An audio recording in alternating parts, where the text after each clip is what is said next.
I came home after a 26-hour nursing shift and found a second fridge in the kitchen. My son's wife said, "That's mine. From now on, buy your own food." She labeled everything I bought with her name, forgetting they were living rent-free. I prepared a surprise that made them wake up crying. I'm glad to have you here. Follow my story until the end and comment the city you're watching from, so I can see how far my story has reached. My legs felt like concrete as I fumbled with my keys at the front door. 26 hours. That's how long I'd been on my feet at the hospital, dealing with back-to-back emergency surgeries and a staffing shortage that left our unit completely overwhelmed. At 66, these marathon shifts shouldn't still be part of my routine, but nursing is all I've ever known, and the bills don't stop coming just because my bones ache more than they used to. The house was unusually quiet when I stepped inside. Usually, I could hear the television blaring from the living room or Thalia's voice echoing through the halls as she talked on her phone. My son Desmond had moved back in with his wife 6 months ago after he lost his job at the marketing firm. "Just temporary, Mom," he'd said, that apologetic smile I remembered from his childhood spreading across his face. "Just until we get back on our feet." I set my purse down on the small table by the entrance and kicked off my white nursing shoes, feeling immediate relief as my swollen feet touched the cool hardwood floor. The familiar scent of my lavender air freshener mixed with something else, something that didn't belong. A sharp, chemical smell I couldn't quite place. Walking toward the kitchen to grab a glass of water before collapsing into bed, I stopped dead in my tracks. There, pressed against the far wall where my small breakfast table used to be, sat a massive stainless steel refrigerator. Not just any refrigerator, a double-door monster that looked like it belonged in a restaurant kitchen. I blinked hard, wondering if exhaustion was making me hallucinate. But no, it was real. Chrome handles gleamed under the kitchen lights, and I could hear the low hum of its motor. My original refrigerator, the modest white one I'd bought 3 years ago, had been pushed into the corner like an afterthought. What on earth? I whispered to myself, approaching the new appliance like it might bite me. "Oh good, you're home." Thalia's voice came from behind me, cool and matter-of-fact. I turned to see her standing in the doorway, perfectly put together despite it being nearly midnight. Her blonde hair was pulled back in a sleek ponytail, and she wore one of those expensive athleisure outfits that cost more than I made in a week. "Thalia, what is this?" I gestured toward the refrigerator, confusion making my voice shake slightly. She walked past me and opened the massive doors with a flourish. The interior was completely stocked: organic vegetables, premium meats, imported cheeses, bottles of wine that probably cost more than my monthly grocery budget. Everything was organized with military precision. "This is mine," she said simply, running her manicured finger along one of the shelves. "From now on, you'll need to buy your own food." The words hit me like a physical slap. I gripped the edge of my old refrigerator for support, staring at her in disbelief. "I'm sorry, what did you say?" Thalia turned to face me, and for the first time, I saw something in her eyes I'd never noticed before. Something cold, calculating. "I said this is my refrigerator, Estelle. For my food. You'll need to make other arrangements for your groceries." She opened my old refrigerator and began pulling out items. The milk I'd bought 2 days ago. The leftover casserole I'd been looking forward to for dinner tomorrow. Even the bottle of orange juice I kept for my morning routine. Each item disappeared into her hands as she examined the labels. "Actually," she continued, her tone becoming even more businesslike, "most of this will need to go. I've already marked everything with my name." She held up a roll of small white stickers, the kind you might use for a yard sale. "See? This way there won't be any confusion about what belongs to whom." I watched in stunned silence as she methodically placed stickers on items I had purchased with my own money, in my own house, for my own consumption. The yogurt I ate every morning for breakfast, the sandwich meat I packed for lunch, even the butter I used for cooking. "Thalia, this is my house," I said, my voice barely above a whisper. "This is my food." She paused in her labeling and looked at me with what could only be described as pity. "Oh, Estelle, I know this might be hard to understand, but Desmond and I have been talking, and we think it's time for some new arrangements around here. More organized arrangements. The way she said my name, like I was a child who needed things explained in simple terms, sent a chill down my spine. This was the same woman who had smiled sweetly at me for months, who had thanked me repeatedly for letting them stay in my home, who had hugged me just last week and called me the best mother-in-law ever. "Where's Desmond?" I asked, looking around the kitchen as if my son might materialize to explain this bizarre situation. "He's sleeping. He has that early meeting tomorrow with the potential employer I found for him." She finished with the yogurt container and moved on to my package of English muffins. "He really needs his rest, so I'd appreciate it if you could keep the noise down. Keep the noise down, in my own house, after working a 26-hour shift to help keep the roof over all our heads."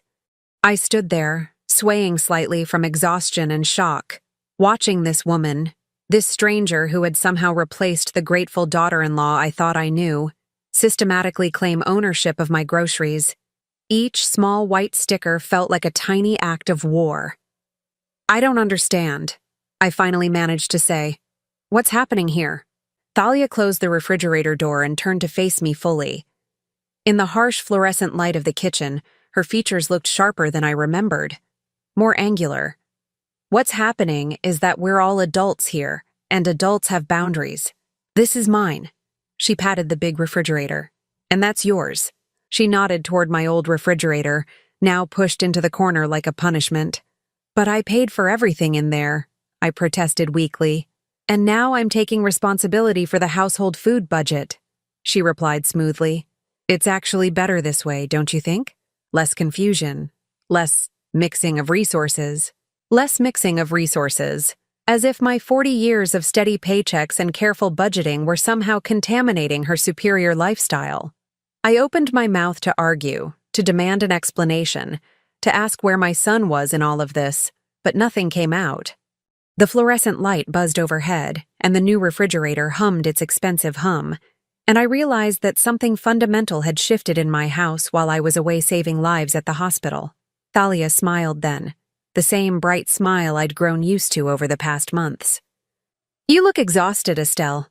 You should get some sleep. Tomorrow we can talk more about the new arrangements." She walked past me toward the hallway, pausing only to add, "Oh, and I moved some of your things from the pantry to make room for my supplies. They're in that box by the back door. You might want to find a place for them in your bedroom or something." I was left alone in my kitchen, staring at two refrigerators, one full of food I couldn't touch, one nearly empty and shoved in the corner like an unwanted relative. The box by the back door contained my coffee, my oatmeal, my modest collection of spices, all the small things that had made this kitchen feel like home. Standing there in the harsh light, surrounded by the evidence of my own displacement, I felt something crack deep inside my chest. Not break. Not yet. But crack. Like ice under too much pressure. Something was very, very wrong in my house, and I had the terrible feeling that the second refrigerator was just the beginning. I barely slept that night. Every time I closed my eyes, I saw those white stickers, my yogurt, my butter, my sandwich meat, all marked with Thalia's name like tiny flags claiming conquered territory. By 5:30 in the morning, I gave up on sleep entirely and shuffled to the kitchen to make my usual cup of coffee. That's when I discovered the next change. My coffee maker was gone. Not broken, not packed away. Gone. In its place sat a gleaming espresso machine that looked like it belonged in an Italian cafe. A small placard leaned against it, written in Thalia's neat handwriting. "Please ask before using. Settings are very delicate." I stared at the note, reading it 3 times before the meaning sank in. I needed permission to make coffee in my own kitchen. "Looking for something?" Thalia's voice made me jump. She stood in the doorway wearing a silk robe that probably cost more than my monthly utility bill. Her hair perfectly styled despite the early hour. "My coffee maker," I said, my voice hoarse from exhaustion. "Where is my coffee maker?" "Oh, that old thing? It was taking up so much counter space.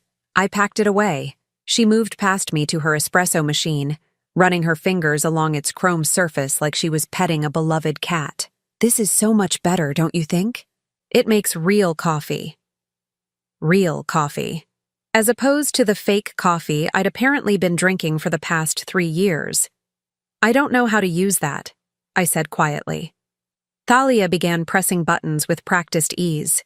The machine hissed and gurgled, filling the kitchen with the rich aroma of expensive coffee beans. It's quite simple once you learn, though the settings really are delicate. One wrong move and you could damage the grinding mechanism. That would be a disaster. This machine cost over $2,000. $2,000 for a coffee maker. I thought of my weekly grocery budget, usually around $100, stretched carefully to cover all my basic needs. Her machine cost 20 weeks of my food money. Where did you put my coffee maker? I asked again. Storage closet in the basement, along with some of your other appliances. She poured herself a perfect cup of coffee, the crema floating on top like something from a magazine advertisement. I had to make room for my kitchen essentials. You understand. My kitchen essentials. I looked around the space that had been mine for 15 years, seeing it now through different eyes. The decorative canisters my sister had given me for my birthday, gone. The small herb garden I'd kept on the windowsill, replaced with some architectural succulent arrangement. Even my kitchen towels had been swapped out for expensive-looking ones in shades of gray and white.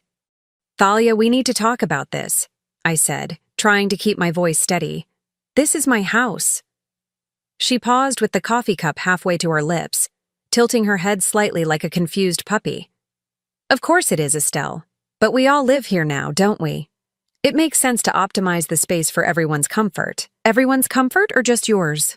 Her smile never wavered, but something flickered behind her eyes. I don't know what you mean. Before I could respond, Desmond appeared in the doorway. My 42-year-old son looked rumpled and bleary-eyed, wearing the same wrinkled polo shirt he'd had on yesterday. "Morning, Mom?" he mumbled, barely making eye contact. "Desmond, we need to discuss these changes your wife has been making," I said, gesturing around the transformed kitchen. He glanced nervously at Thalia, who had moved to stand beside him, her free hand resting possessively on his arm. "What changes?" "The refrigerator, the coffee maker, all my things being moved around without discussion." "Oh, that?" He rubbed his face with his hands, still not quite meeting my gaze. "Yeah, Thalia mentioned she was going to organize things better. Makes sense, right? More efficient." "Efficient for whom?" Thalia stepped forward, her voice taking on that patient, condescending tone I was beginning to hate. "Estelle, I know change can be difficult for people your age, but this really is better for everyone. You're working such long hours. When was the last time you had time to cook a proper meal? Or maintain a decent grocery inventory? This way, you don't have to worry about any of that." People your age. The phrase hit like a slap. I was 66, not 96. I'd been managing my own household perfectly well for decades. "I don't want you managing my grocery inventory," I said, my voice getting stronger. "I want my coffee maker back. I want my things back where they belong." Desmond shifted uncomfortably, looking anywhere but at me. "Mom, maybe we could compromise? I mean, if Thalia's willing to handle more of the household stuff, doesn't that make things easier for you?" "It would," Thalia agreed quickly, "if everyone could just be a little more flexible." She moved to the big refrigerator and opened it, revealing shelves packed with expensive food. "I've already done all the meal planning for the week. Everything's organized by day and by nutritional requirements. It's actually quite sophisticated." I stared at the color-coded containers, the precisely arranged produce, the rows of bottled water that probably cost more than my monthly phone bill. It was impressive, I had to admit. It was also completely foreign. A kitchen system designed by and for someone who had never worried about the price of groceries.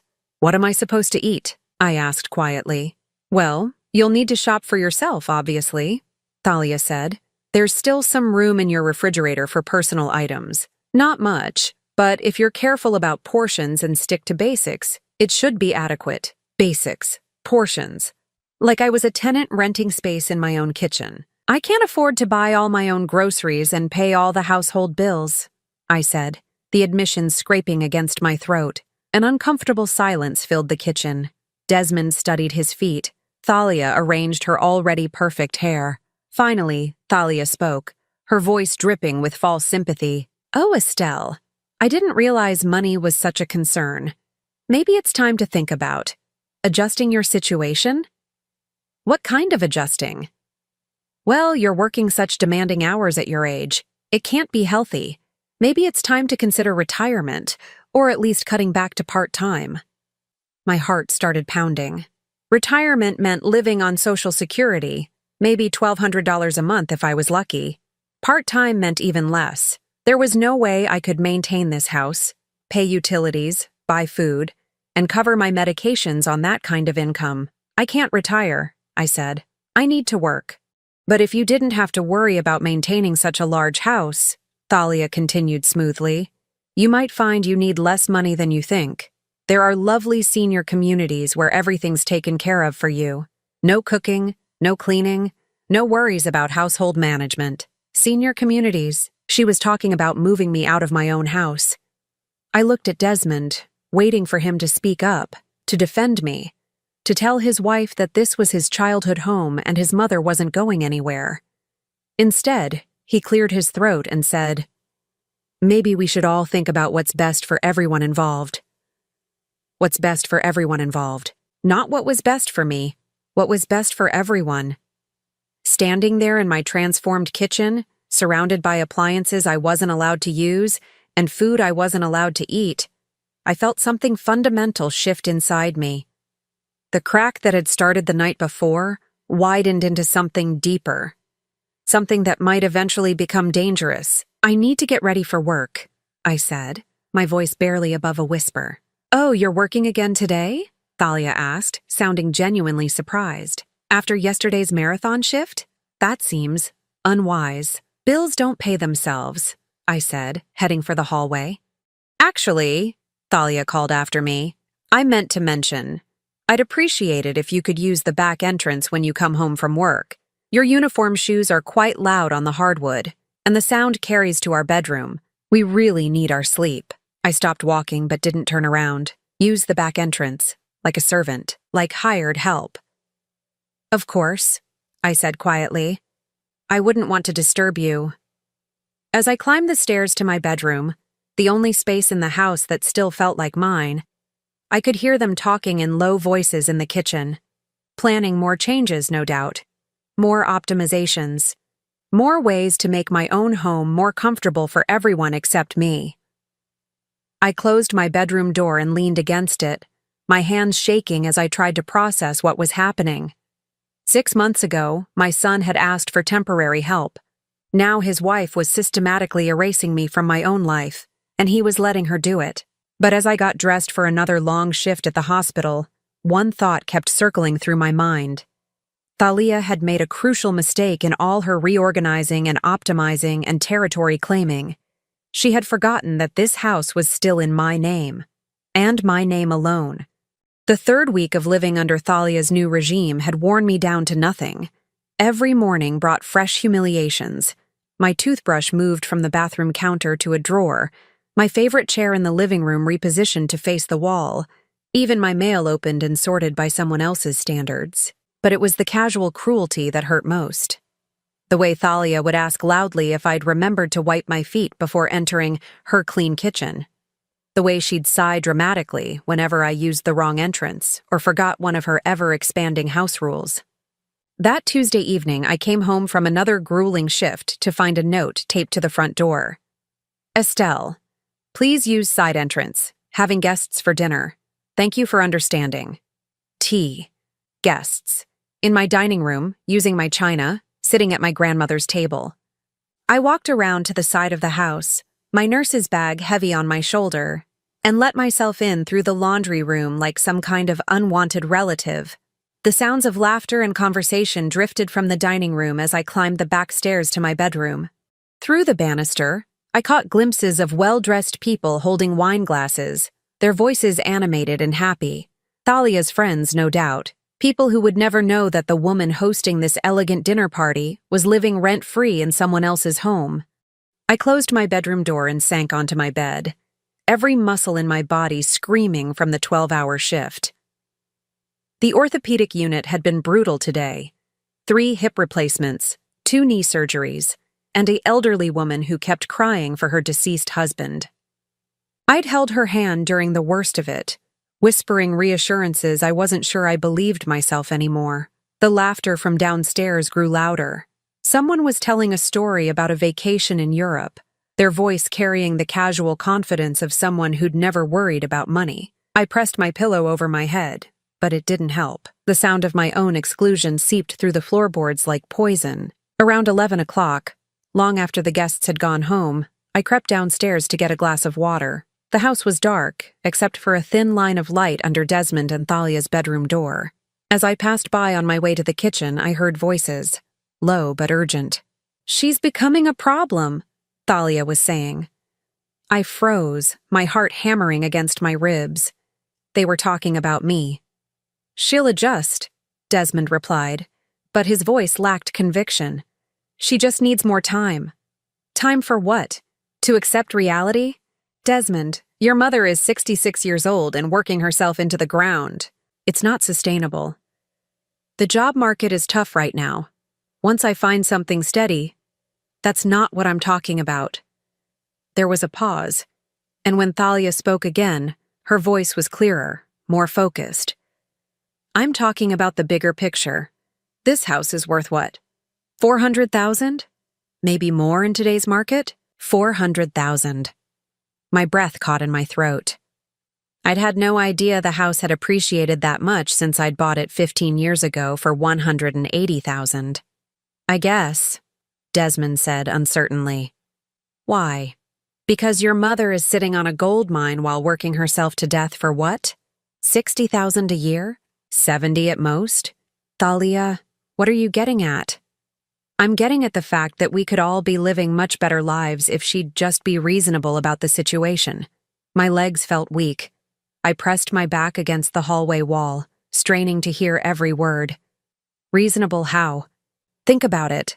Thalia's voice took on that patient, explaining tone I'd grown to hate. "She signs the house over to you, her only son, her natural heir anyway, and we use the equity to set everyone up properly. She could move into one of those nice senior living places, no more worrying about maintenance or property taxes or any of that stress, and we could finally start building the life we deserve, the life they deserve, with my house, my home, my life's work reduced to equity to be cashed in for their convenience." "I don't know," Desmond said slowly. "That seems kind of." "Kind of what? Smart? Practical?" "Desmond, your mother isn't going to live forever. Eventually you'll inherit the house anyway. This way, everyone benefits now, instead of waiting for some tragic accident or illness." Some tragic accident or illness. The casual way she said it made my skin crawl. "She'd never agree to it," Desmond said. "She might, if we approach it right. Frame it as helping her, not helping us. Emphasize how much easier her life would be without all these responsibilities. Hell, we could even find her a place near that hospital where she works. Shorter commute, more time to rest. And if she says no?" There was a long silence. When Thalia finally spoke, her voice was so quiet I had to lean closer to the door to hear her. "Then we make her life here uncomfortable enough that moving out starts to look appealing." My blood turned to ice. Make her life uncomfortable enough. All the changes, all the rules, all the casual cruelties, none of it had been about organization or efficiency. It had been a campaign, a systematic effort to drive me out of my own home. "Thalia, I can't ask her to do that," Desmond said, but his protest sounded weak. "You won't have to ask. I've already found the perfect place. Sunset Manor, about 10 minutes from the hospital. Very nice, very clean.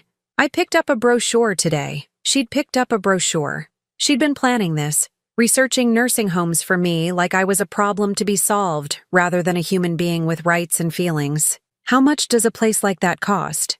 Desmond asked. "Around 3,000 a month for a basic apartment. But here's the beautiful part.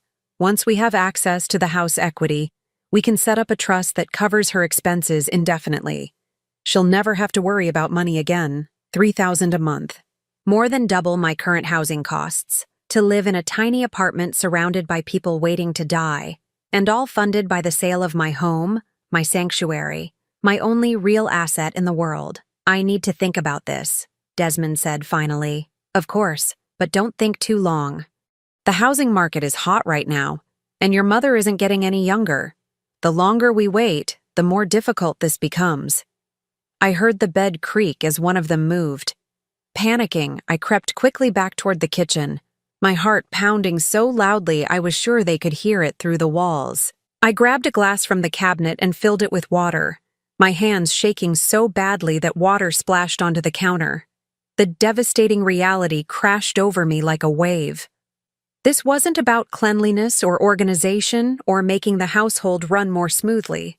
This was about money, my house, my life's work being systematically dismantled by two people who saw me not as family, but as an obstacle to their financial goals. Every kindness Thalia had shown me over the past months had been calculated. Every smile, every compliment, every moment when I'd thought maybe we were finally bonding, all of it had been part of a plan to get me to trust her enough to sign away everything I'd worked for. And Desmond, my son, who I'd raised alone after his father left, who I'd supported through college and 2 failed business ventures, who I'd welcomed back into my home without question when his life fell apart, he was going along with it, maybe reluctantly, but he was going along with it. I set the glass down on the counter and gripped the edge of the sink, staring out the window into the darkness of my backyard. The garden I'd planted and tended for 15 years was barely visible in the moonlight, but I could see the shape of the rose bushes, the small vegetable patch where I grew tomatoes and herbs. Everything I'd built, everything I'd worked for, everything that made this place home. They wanted to take it all and warehouse me somewhere convenient while they enjoyed the profits. But there was something they didn't know. Something Thalia had missed in all her research and planning. I wasn't just a tired old nurse they could manipulate and discard. I'd been taking care of difficult people for 40 years. I'd dealt with demanding patients, manipulative family members, and doctors who thought they could push me around because I was just a nurse. I'd learned to be strategic, I'd learned to be patient, and I'd learned to fight back when fighting was the only option. Standing in my kitchen, no matter what labels Thalia put on the refrigerator, I felt something shift inside me. The hurt and confusion of the past weeks crystallized into something harder, something focused. They thought they were dealing with a helpless old woman who could be frightened into giving up everything she'd worked for. They were about to discover just how wrong they were. The water in my glass had gone warm, but I drank it anyway, swallowing it like medicine. Tomorrow, I would start making some changes of my own, changes they weren't expecting. Changes that would remind them exactly whose name was on the deed to this house. I called in sick for the first time in 3 years. The lie came easily when I phoned the charge nurse at 6 in the morning. Food poisoning, I said, making my voice weak and apologetic. I'm so sorry for the short notice. Don't worry about it, Estelle. You never call out. Take care of yourself, Nancy replied, and I almost felt guilty for the deception. Almost. But I had more important things to do than feel guilty. While Thalia and Desmond slept peacefully in what they'd begun treating as their master bedroom, I was already dressed and planning my day. I'd heard Thalia telling her friend on the phone that they'd both be out until evening. Some job interview for Desmond followed by lunch with her sister. Perfect. My first stop was downtown, to the law office of Margaret Chen. Maggie and I had been friends since nursing school 45 years ago, back when we were both young and idealistic and thought we could save the world one patient at a time. She'd switched to law after 5 years of nursing, but we'd stayed close. She was the only person I trusted completely, and more importantly, she was the only person who knew my full financial situation. Estelle, this is a surprise, Maggie said, looking up from her desk as her secretary showed me in. At 67, she was a year older than me but looked at least 10 years younger. Money and power were excellent preservatives, apparently. Are you okay? You look. Terrible, I know, I said, settling into the leather chair across from her desk. That's actually why I'm here. I told her everything. The refrigerator, the rules, the systematic erosion of my place in my own home. Most importantly, I told her about the conversation I'd overheard the night before. Maggie listened without interruption, her expression growing darker with each detail. When I finished, she leaned back in her chair and shook her head. Jesus, Estelle, this is elder abuse. Textbook psychological manipulation with the clear intent to commit financial fraud. Can they actually do it? Force me to sign over the house? Not legally, no. But they can make your life hell until you give in, which it sounds like they're already doing. She pulled out a yellow legal pad and started making notes. Tell me about the house. When did you buy it? Is it paid off? Any liens or mortgages? Bought it in 2008 for $180,000. Paid it off completely 3 years ago with money from my retirement account. The memory of that final payment still gave me satisfaction. After decades of rent and mortgages, I'd finally owned something completely. And it's in your name only? Yes. Robert and I were already divorced when I bought it. She scribbled more notes. Current market value? Thalia mentioned $400,000 last night. Is that accurate? Maggie pulled up something on her computer, typing rapidly. $425, actually. Based on recent comparable sales in your neighborhood. Jesus, Estelle. You're sitting on nearly $250,000 in equity. $250,000. No wonder Thalia's eyes had gotten so bright when she talked about the housing market. What are my options? I asked. Several. First, I can draft a formal letter to both of them documenting their behavior and making it clear that any attempt to coerce you into signing over property will result in criminal charges. That sounds like escalation. I'm not ready for war yet. Maggie raised an eyebrow. What are you ready for? I thought about it for a moment, remembering the casual cruelty in Thalia's voice as she'd planned my exile to a nursing home. Information. I want to know exactly what I'm dealing with. I can work with that. She made another note. I'll run a complete background check on Thalia. Credit history, employment records, any legal issues. It'll take a few days. What about protecting the house in the meantime? There are several ways to do that. We could set up a trust, add additional security measures to prevent fraudulent transfers. But the simplest solution is also the most effective. She looked at me seriously. You could sell it. My heart stopped. Sell my house? Hear me out. You sell the house, take the equity, and use it to buy something smaller. Maybe a nice condo closer to the hospital. Cash purchase, no mortgage, your name only. They can't manipulate you into signing over something you don't own anymore. The idea was terrifying and thrilling at the same time, but where would Desmond and Thalia go? That would be their problem to solve, wouldn't it? I sat with that for a moment. My son and his wife, forced to figure out their own housing situation like actual adults. No more free rent. No more subsidized lifestyle. No more treating me like an inconvenience in my own home. I need time to think about it, I said finally. Of course. But Estelle? Maggie's voice was gentle but firm. Whatever you decide, decide quickly. People like this don't stop escalating. They keep pushing until they get what they want, or until someone pushes back harder. My second stop was the bank. I'd been using the same branch of First National for 15 years, and the manager, David Rodriguez, knew me well. When I asked to speak privately about my accounts, he immediately ushered me into his office. Is everything all right, Mrs. Patterson? He asked, closing the door behind us. I need to understand my financial position, I said. All of it. Savings, checking, retirement accounts, the value of my house, everything. He pulled up my accounts on his computer, and we spent the next hour going through each one. The numbers were better than I'd expected. My retirement account had recovered nicely from the market dips of the past few years. My savings account, while modest, was enough to cover several months of expenses. And my checking account showed a pattern I'd never really noticed before. Steady income, minimal expenses. I'd been living so frugally for so long that I'd actually been saving money without realizing it. You're in good shape, Mrs. Patterson, David said finally. Better than a lot of people your age, honestly. You've been very responsible with your money. Responsible, frugal, careful.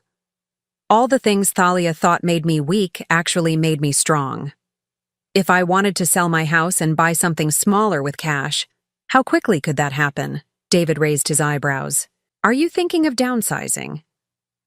I'm thinking of taking control of my life. He smiled at that. With the right real estate agent and a motivated buyer, you could close in 30 days. Maybe less if you're flexible on price. 30 days. 1 month to completely upend the life Thalia and Desmond had planned for me. My final stop was the most important one. Heritage Realty was the biggest firm in town, and I'd seen their signs in yards throughout my neighborhood. The receptionist directed me to Sarah Williams, a sharp-eyed woman in her 50s who looked like she could sell ice to Eskimos. Mrs. Patterson, what can I do for you today? I want to sell my house. Quickly and quietly. Sarah's expression sharpened. How quickly? Is 30 days possible? For the right property at the right price, anything's possible. She pulled out a tablet and started asking questions. Address, condition of the house, any recent improvements, timeline for moving out. I'll need to see the property, of course. But based on what you're telling me and the current market conditions, I think we could list it at $410,000 and have offers within a week. $410,000. Even after real estate commissions and closing costs, I'd walk away with close to $375,000. More money than I'd ever had in my life. There's one condition, I said. I need complete discretion until we have a firm offer. No yard signs, no online listings that show the address. No walk-through appointments unless I specifically approve them. Sarah nodded. We can do what's called a pocket listing, market it through our network of agents and qualified buyers without public advertising. It'll limit the pool of potential buyers somewhat, but in this market, that shouldn't be a problem. And how quickly could I close on a new property? If you're paying cash, 2 weeks, maybe less. I left the real estate office with Sarah's business card and a promise that she'd drive by my house that evening to assess it for listing. My hands were shaking as I got back in my car, but not from fear, from excitement, from possibility, from the intoxicating feeling of taking control after weeks of being controlled. I spent the rest of the afternoon driving around neighborhoods closer to the hospital, looking at condos and small houses with for sale signs. Most were in my price range. Many were in better condition than my current house, and all of them came with one crucial advantage: no unwanted residents who thought they owned the place. By the time I got home at 5 o'clock, I had a plan, not just for selling the house, but for what came after. Where I'd live, how I'd handle the transition, what I'd tell Desmond and Thalia when the time came. They were in the kitchen when I entered through the back door, my assigned entrance. Thalia was cooking something that smelled expensive, and Desmond was sitting at the breakfast bar scrolling through his phone. Oh good, you're home, Thalia said without looking up from her pan. I was worried when you didn't come home last night. I hope you're feeling better. Much better, I said, and meant it completely. How was your day? Productive, she replied, finally glancing at me. Desmond had a very promising interview, didn't you, honey? Desmond looked up from his phone. Yeah, it went well. Should hear back within a few days. That's wonderful, I said, setting my purse down on the counter. It'll be nice for you to get back to work. Something in my tone must have caught Thalia's attention because she paused in her cooking and really looked at me for the first time. You seem different tonight. Do I? I smiled at her, the same bright smile she'd been giving me for months. I suppose I feel different, refreshed, like I've been reminded of some important things. What kind of things? Oh, just life lessons. The importance of taking control of your own situation, not letting other people make decisions for you. I opened my small refrigerator and pulled out a bottle of water, noting how pathetically empty it looked compared to Thalia's well-stocked monument to excess. You know how it is. Thalia's eyes narrowed slightly, but her smile remained fixed in place. Of course. I headed toward the stairs, then paused and turned back. Oh, Thalia? I appreciate all the organizational changes you've made around here. Very. Educational. Educational? It's been quite enlightening, seeing how easily someone can just take over when the people around them aren't paying attention. I smiled again. Good thing I'm a quick learner. I climbed the stairs to my room, leaving them in the kitchen with whatever expression they were wearing. I didn't need to see their faces to know I'd gotten my point across. Change was coming to this house, but it wouldn't be the change they were expecting. 3 weeks later, I had everything in place. Sarah had been right about the market. We'd received 4 offers within 10 days, all above asking price. I'd accepted an offer of $425,000 from a young couple who could close in 3 weeks. My new condo, a beautiful 2-bedroom unit just 8 minutes from the hospital, was already purchased and ready for occupancy. More importantly, Maggie's background check on Thalia had revealed some fascinating information. 3 previous relationships with older men, all of which had ended with significant financial benefit to her, a pattern of moving in quickly, establishing control, and then manipulating circumstances to her advantage. She wasn't just opportunistic, she was practiced, but none of that would matter if I couldn't get them to reveal their true intentions, which is where my 40 years of dealing with difficult people finally paid off. The trap I set was beautifully simple. It started with a phone call to Desmond on a Thursday morning, while both he and Thalia were out job hunting. I made my voice shaky, older than my years. "Honey, I need to talk to you about something important," I said when he answered. "Could you and Thalia come home? I'm scared." "Scared of what, Mom? Are you okay?" "It's my heart. I've been having episodes at work. The doctor wants to run more tests, but..." I let my voice trail off meaningfully. "But what?" "But I'm worried about what happens if something serious is wrong. I've been thinking about my responsibilities, about this house, about making sure you're taken care of." There was a pause. I could practically hear the wheels turning in his head. "We'll be right there," he said. They arrived within an hour, both wearing matching expressions of concern that might have been genuine if I didn't know better. I'd spent the time preparing for the performance of my life, messing up my hair slightly, making my makeup just a little smeared around the eyes. "Mom, what's going on?" Desmond asked as they settled onto the couch in my living room, the same couch where Thalia had first started rearranging my life. "I've been having chest pains," I said, pressing my hand to my heart for emphasis. "Sharp ones that come out of nowhere. The cardiologist wants me to have a stress test next week and possibly a cardiac catheterization." Thalia leaned forward, her eyes bright with what I recognize now as calculated concern. "Oh, Estelle, that sounds serious." "It could be. And it's made me realize that I need to get my affairs in order." I reached into my purse and pulled out a folder I'd prepared. "I've been thinking about what you said, Thalia. About senior communities. About how hard it is for me to maintain this big house." Her breath caught almost imperceptibly. "Have you? I think you were right. I'm getting older, and working these long shifts is taking a toll. Maybe it is time for a change." Desmond shifted uncomfortably.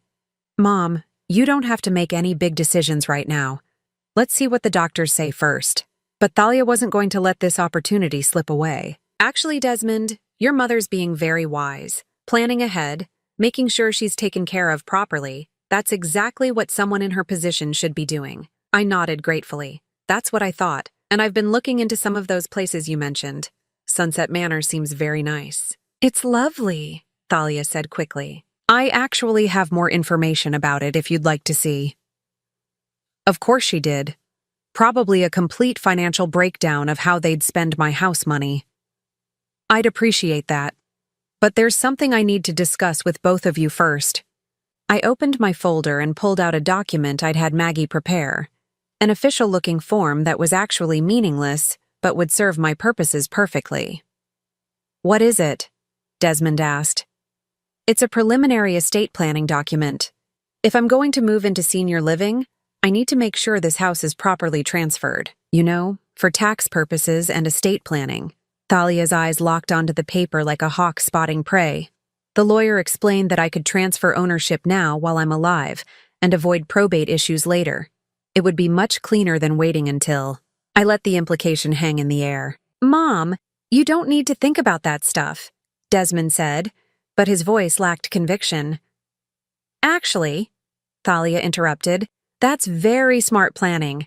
A lot of people don't realize how complicated estate issues can become. This way, everything's clear and legal." She was practically salivating, I had to suppress a smile. The thing is, I continued, I'd need someone I trust to take over the property. Someone who could handle the responsibilities, maybe even help with some of the transition costs. Of course, Thalia said immediately. We'd be honored to help however we can. You would? I made my voice tremulous with gratitude. Even though it would mean taking on the property taxes and insurance and maintenance, that's such a financial responsibility. We can handle it, Thalia said firmly, shooting Desmond a warning look when he started to speak. And you wouldn't mind if I stayed in the house for a little while longer? Just until I find the right senior community and get settled? Naturally, Thalia said. You'd be welcome to stay as long as you need. Welcome to stay. In my own house. The audacity was breathtaking. There's just one thing, I said, pretending to study the document. The lawyer mentioned something about a preliminary transfer process, something to make sure everything's legal and binding before we finalize the arrangements. Both of them leaned forward. What kind of process? Thalia asked. Well, I'd need to sign a letter of intent, stating my plans to transfer the property. And you'd both need to sign acknowledgement forms, confirming your willingness to accept the responsibility. I pulled out 2 more papers Maggie had prepared, these ones very real and very legally binding. What exactly would we be acknowledging? Desmond asked, some instinct for self-preservation finally kicking in. Just that you understand the full scope of what you're agreeing to take on. The property taxes, about $4,000 a year. The insurance, another $1,800 annually.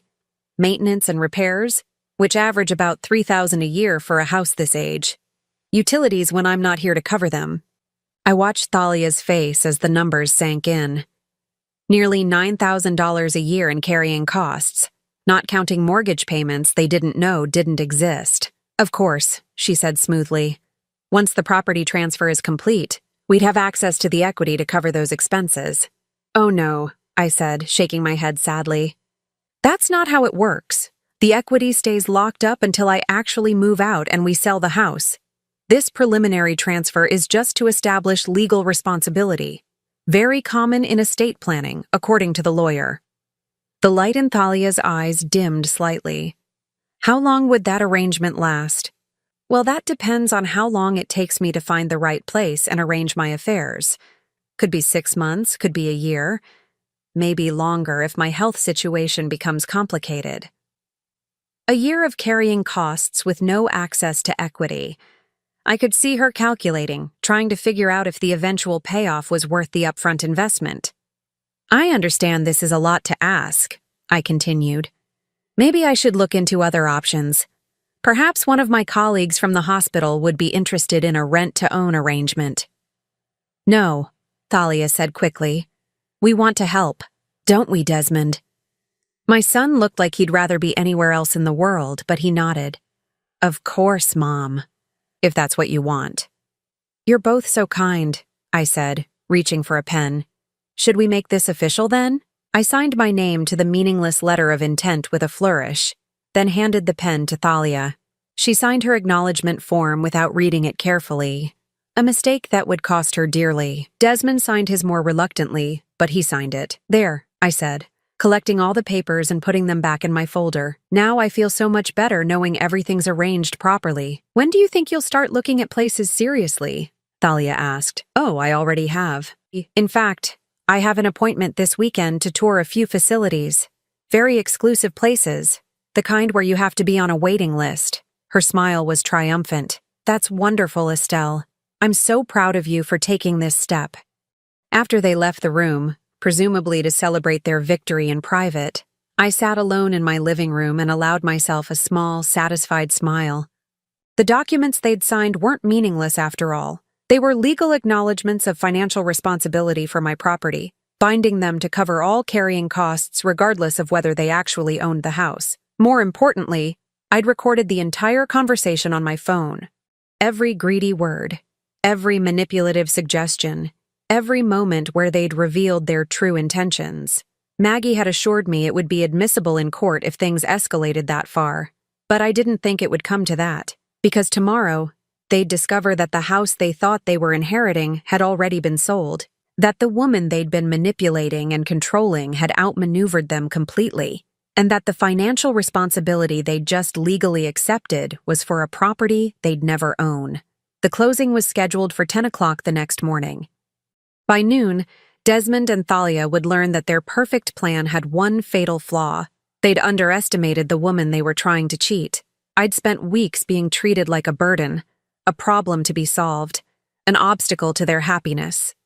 Tomorrow, they'd discover what happened when you tried to con someone who'd spent 4 decades learning how to read people's true intentions.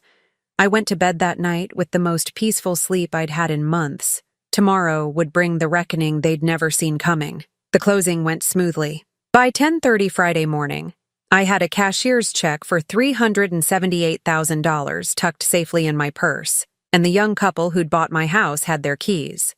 They'd been thrilled with the quick sale, and the fact that the property came with no complications, no liens, no disputes, no angry family members with claims on the equity.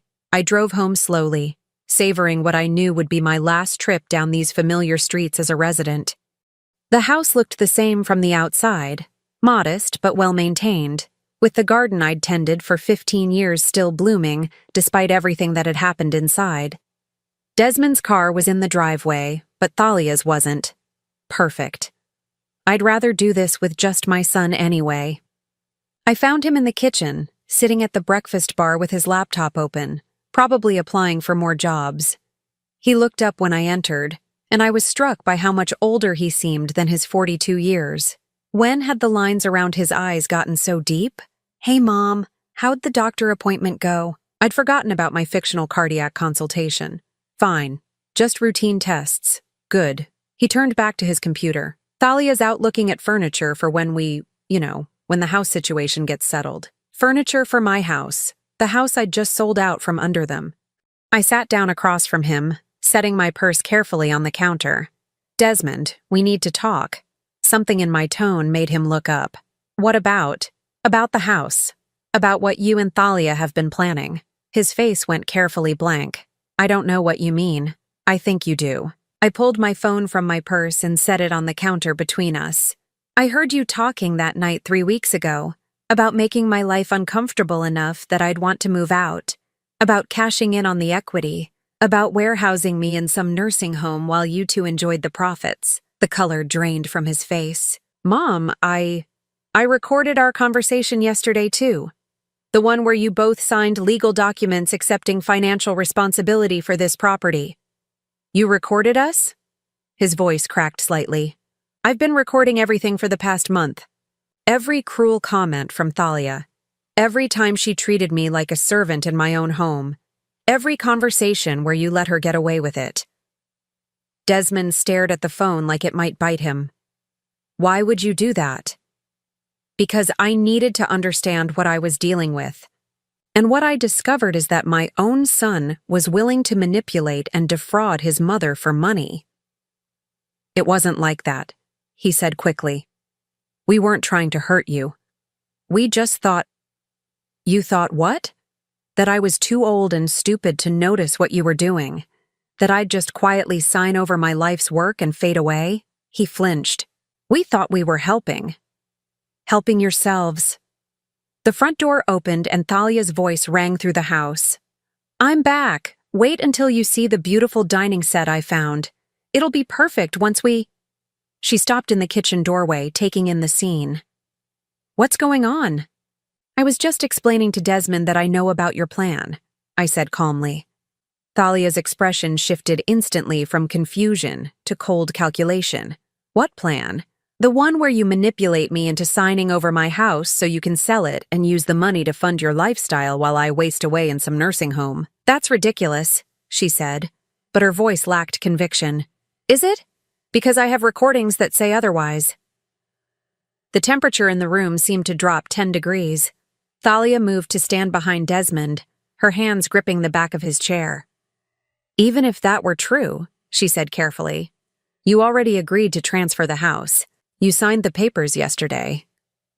I smiled then, the same bright smile she'd been giving me for months. "Actually, I didn't." "What do you mean?" "I mean the papers you signed were real legal documents. Mine was just a piece of paper my lawyer created to see what you'd do. You're both legally obligated to cover the carrying costs of this property for the next year, regardless of whether you own it. Desmond looked confused. But you said you were transferring. I lied, just like you've been lying to me for months. Thalia's grip on the chair tightened. You can't do this. We had an agreement. No. We had a conversation where you revealed your true intentions, and I pretended to go along with it. I stood up, slinging my purse over my shoulder. The same way you've been pretending to care about my well-being while systematically trying to steal everything I own. Where are you going? Desmond asked. To my new home. The condo I bought with the money from selling this house. The silence that followed was deafening. I watched understanding dawn on their faces. First confusion, then disbelief, then growing horror as they realized what I'd done. You sold the house? Thalia whispered. Closed this morning. $378,000 cash in hand. But we signed those documents. We're responsible for the taxes and insurance and maintenance and utilities, I finished. Yes, you are. For the next year, you're legally obligated to cover all carrying costs for a property you'll never own. I hope you saved some money because it's going to cost you about $9,000 over the next 12 months. Desmond looked like he might be sick. Mom, you can't do this to us. I can't do what? Treat you the way you've been treating me? Use you for my own financial gain? Make you feel unwelcome in your own home? This was our home too, Thalia said, her voice rising. No, it was my home. You were guests who systematically tried to steal from me, manipulate me, and drive me out of my own life. I headed toward the hallway, then turned back for one final look at them. Desmond sat slumped in his chair, his head in his hands. Thalia stood rigid behind him, her face twisted with fury and disbelief. The new owners take possession on Monday, I said. You have the weekend to find somewhere else to live. Where are we supposed to go? Desmond asked without looking up. That's not my problem anymore. You're adults. Figure it out. I walked to the front door, then paused with my hand on the knob. Through the kitchen doorway, I could see them both, my son and the woman who'd tried to destroy me, facing the consequences of their own greed and cruelty. A part of me felt sorry for Desmond. He'd always been weak, always taken the path of least resistance. Thalia had seen that weakness and exploited it, turning him against his own mother for the promise of easy money. But sympathy was a luxury I couldn't afford anymore. They'd made their choices. Now they could live with them. I opened the door and stepped out into the bright morning sun.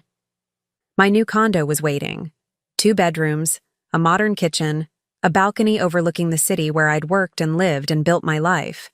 No unwanted residents, no one to answer to, no one who could take away what I'd earned.